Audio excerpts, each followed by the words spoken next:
Black Ice Chronicles Massive, Bomb Squad Radio Massive. I am standing here with Franklyn G. How you doing, Franklyn? Good morning. Good. Great. Thanks. Yourself? Good, good. Franklyn hosts a radio show on Power 88 KCEP. You can go get the apps on Apple Store or Google Play, or also you can go on to the net to kcep.radio.net, and you can listen to all of the shows that are on Power 88. Tell them when your show comes on, Franklyn. Friday mornings, 10 a.m. to 11 a.m. Pacific Coast time. All right, all right. So, and then check your local listings for, the different time zones. All right. So, as usual, I always stand here with this man who has knowledge of self, as well as knowledge of our history, as well as his story. And so, our purpose is to pass on knowledge to the next generations, pass to the next generation, pass to the next generations to make a better outcome for ourselves. Are you agreeable with that? Agreeable with that. Okay. Okay, so my question is oftentimes the system often shows us like Frederick Douglass when he was uh, matured and he has the gray hair, and it sometimes separates the youth away from the message that the person brings. So, what I want to do with you is let's go back to when you first started this journey into learning knowledge. Where were you? What type of thought process did you have before? And what sparked you? What brought you to this journey of learning? Well, first off, my parents being who they were, instilling in me some of the things I needed to read. And it's good that you mentioned Frederick Douglass. Many of the youth would like to know his what happened to him and his youth. He was a product of rape, so his original slave owner was his father. He was then, after a certain age, because he was rambunctious and he had acquired the knowledge to read, because he was hanging out with white kids that he tricked them into teaching him certain letters and how to read. But then, and he was sold. He was sold to what was called a slave breaker, somebody who would break their will, so to speak. And he was beaten by this person individually, terribly, as a youth. And one day, he made up in his mind that as this master who had been sold to was beating him, he would not be beaten any longer. He understood that he knew how to read and conceptualize, and he was physical.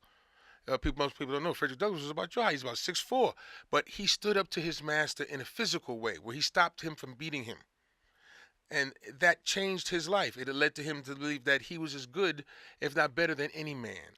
So that happens to many of us in our lives, in our youth. You realize at some point that you are as good as what the system is telling you you're not as good as.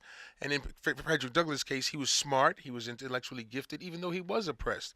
So I would look at myself like that. I had the parents I had, and I started reading those stories about Frederick Douglass. Even as you look at young Malcolm, they would say he was a miscreant, he was a troublemaker, he was a drug dealer, he was a pimp.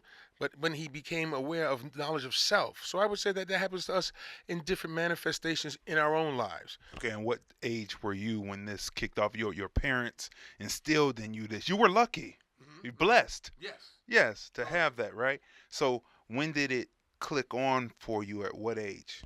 Well, I would have to say, having the parents that I did have and having the historical knowledge of where I came from, because I spent a few years out of the country before I came back. But so to speak, my parents raised me all the way through. They were always educating us, always instilling us to read, and being West Indians, forcing us to read. So the reading that I started doing allowed me to read about people from my youth, like Roberto Clemente, who was one of my great heroes. It really led me to read about James, excuse me, even James Baldwin and those kind of great writers who wrote about black stuff. And it wasn't the stuff I was getting in school.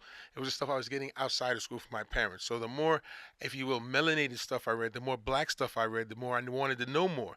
Then I read people like Franz Fanon and different individuals. So as I was given books in school, my parents gave me books.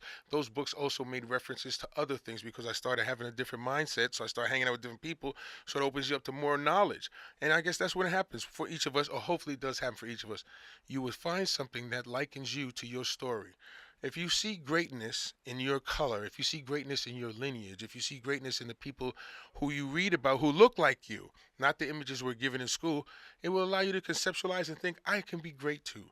Even as I talked about Frederick Douglass or Malcolm, even young Martin, who was forced into, not forced, but his bringing up in the religious aspect of it allowed him to identify with who he was. So I would say to all the youth, all you have to do is find an individual who looks like you, who's done something great like you want to do. And then you'll see that within you. And since you don't usually get that in the books that we get in school, you can find it through athletes, you can find it in politicians, because even Adam Clayton Powell, being a Harlemite and seeing my father with him as a youth, and seeing pictures of my grandfather with Marcus Garvey in Jamaica, those kind of things instilled in me that I'm just as good as them. I knew that I could be just as good as anybody else because of the people I was around, because they looked like me and I had access to them. And if I read about them, I wanted to know more about them. So those kind of things, it happens in some, everybody's like, it should happen, hopefully in everybody's like, it could not happen until you get old as you were, as Malcolm's case, or as I intonated first with Frederick Douglass. It was in his youth. It took Malcolm a little while to get to that. Once he became aware of who he was, then he could change himself. And that's where he became knowing that, like, people say, oh, he's arrogant, he's this, that. That's just love of self. So when you develop it, when you hear about it, if it happens to you in your youth, that's beneficial for you. Okay. So you never had a moment like Malcolm, like switching, like where you were a knucklehead first, and but you had the knowledge, but you were a knucklehead. You wanted to be out there, but then you said, "Hey, this doesn't make any sense." Well, being a product of an oppressed environment known as Harlem, yeah, I seen people doing things. I have family members doing things, but then when I realized that, at least for me, it wasn't enough, and I seen big money in the family. No pension and big money. I have family members who worked with the law, who work against the law, who institutionalized other family members because of their jobs. I was blessed to say, yeah, I was a knucklehead, but I realized that at a certain point, it wasn't going to get me to where I wanted to be. And that's the bottom line.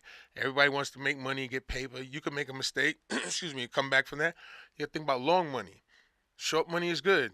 Long money is better. And from what I learned from being in that oppressed community, there's no pension plan for players. There's no pension plan for pimps. There's no pension plan in terms of a safety net for when you get older. When you're 50 and you was in the game. And I have family members who, when I was a youth, they were in their elders. They were still in the game. They looked worn out. That's why the average black man's already gone before 62. You can't be the same player if you are at 25 as you want to be at 45, and then what is going to happen at 65? Once you recognize that that's short money, for me, education and sports became the way out. And that's what we need to find, a way out. Whatever it is you identify with, if it's going to get you to where you can take care of your parents, because they don't teach us how not to or how to take care of, you will have to take care of your parents one day when you get older, even if you had long money. So the object is to make continuous money to fortify yourself with education that will allow you to make money through the course of your life. At least that's what I saw. And that's why I stayed in school. And, as my boys was doing wild and things, yeah, it was all right for a minute. I ain't going to lie, I hung, but I'm going home at 10 o'clock. You go until 10 o'clock, I was a terror. 10:05, I'm home. Simply because I know that what my parents wanted me to do was the right thing. Because I saw the way they were living and I saw the way other folks were living. And it's a simple choice that we have to make. How do you want to live when you get old? How do you want to instill in your children or the next generation the things that you know are right? You got to make it to that generation. You could be all hard you want now. I'm 57. My body's totally different than when I was 17. My mindset's totally different than when I was 27. The way I work and action in my life is different than when I was 37. Life should be an evolution. If you're stuck on player, that's short. It's just short. And that's where we're going to leave it. If you're stuck on player and you're not about education, money as well as your life will be short. Stay tuned. Bomb Squad Radio Massive, the Black Ice Chronicles Massive.